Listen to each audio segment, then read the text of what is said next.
guys, we are out here today in the 2020 Mazda Miata. It is a rainy, greasy day at Gingerman Raceway, as it usually is in the fall time. Yeah, we're just gonna taste for the Miata, see how it feels out here in the wet. On first impressions, it's a little bit sketchy, to be honest. Definitely twitchy at the limit, but once you get comfortable with it and get used to it, it is quite controllable, which is nice. Finally, this Miata has enough power to be a little bit quick in the straights. So we're taking advantage of that today. Some parts of this pavement are like ice. It's pretty slippery, and other parts have lots of grip.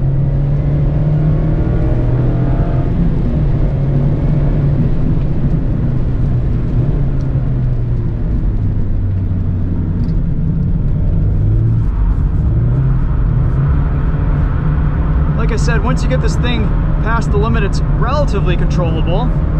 You just kind of have to learn it.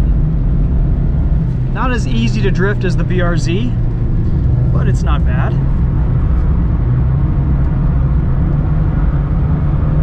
You just have to be smooth.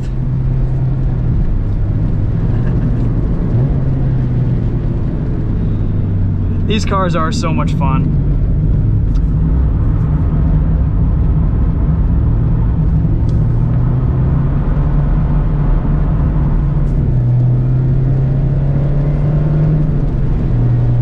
Got some standing water on the straightaway, so we're going to be careful. Get all our braking done offline here. And avoid the big puddle on the inside of the apex. Oh yeah.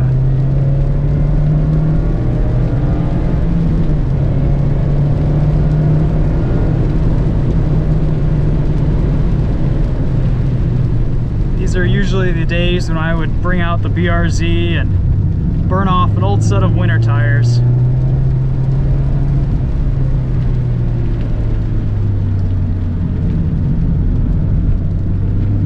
I have a great amount of steering feel with this Miata. I know exactly what the front tires are doing.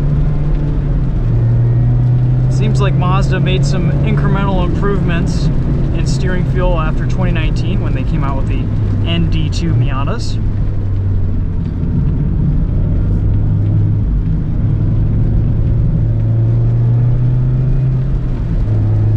I love the way this car just rotates around your hips. It is so predictable and so flickable. It is a little bit twitchy too, due to the short wheelbase.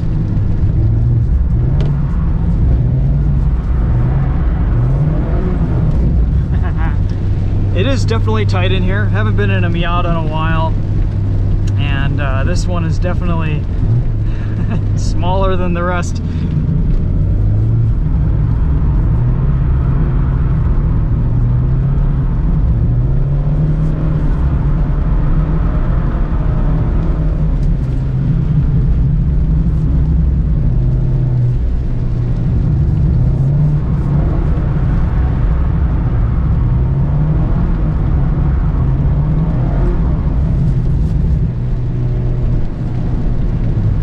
These Bridgestones, when it grips, it grips.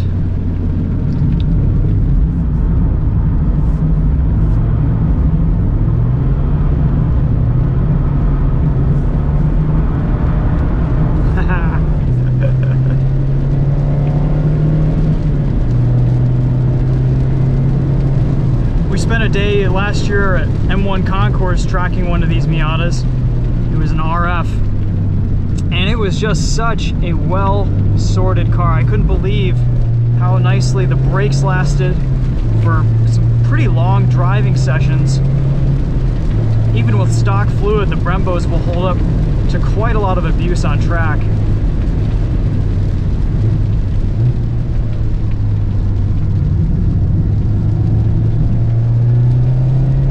And the suspension in this car specifically, the BBS Brembo, I believe this has Bilstein dampers, and the soft top, is a stiffer suspension combination. I I'm not sure on the specifics, but it feels a lot stiffer than the RF. And I think you could get away with putting a pretty sticky set of tires on this and not having to do any suspension mods.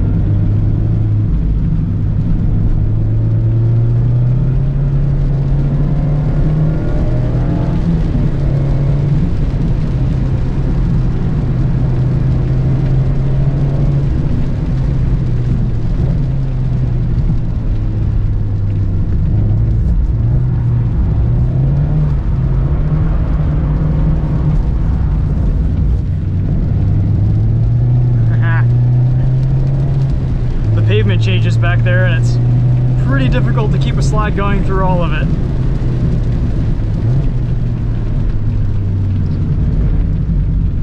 Back it in here. There we go. This is the best corner because there's not a lot of grip. It's pretty much third gear all the way through.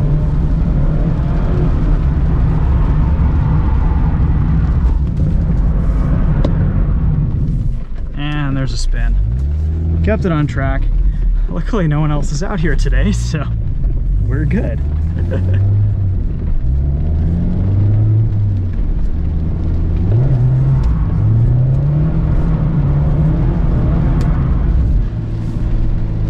This is a great car to learn car control, and it is a little bit more challenging than the BRZ is. So that's kind of an important note and an important distinction with the Miata, is that I think you could grow just a little bit more as a driver in this car, just because it's a little sharper, a little shorter wheelbase. You've got some more power to play with.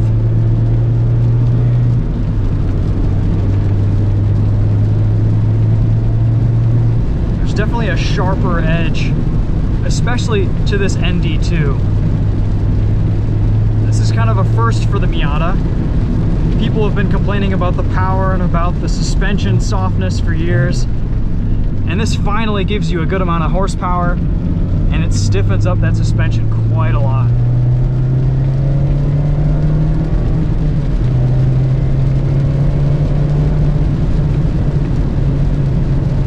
Rain's really coming down now.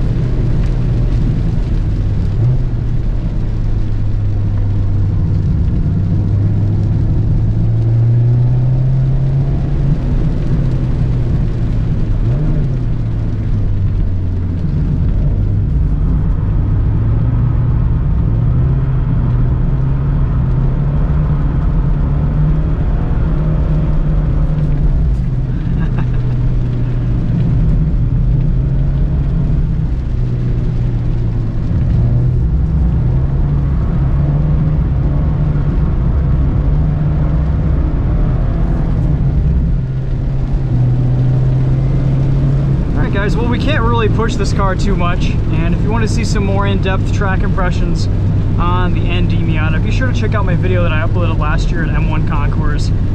But for now, on a day like this, you can enjoy it just a little bit and have some fun out here. I would probably recommend a different set of tires. These Bridgestones are okay, but they're kind of an on-off switch, so there are some better suited rain tires out there. And honestly, if it were my car today that I was driving, I'd just throw some Winners on it, so at least I would have consistently no grip instead of lots of grip and then no grip. Yeah, still fun nevertheless. Thanks for watching, guys. We will see you in the next video. Take care.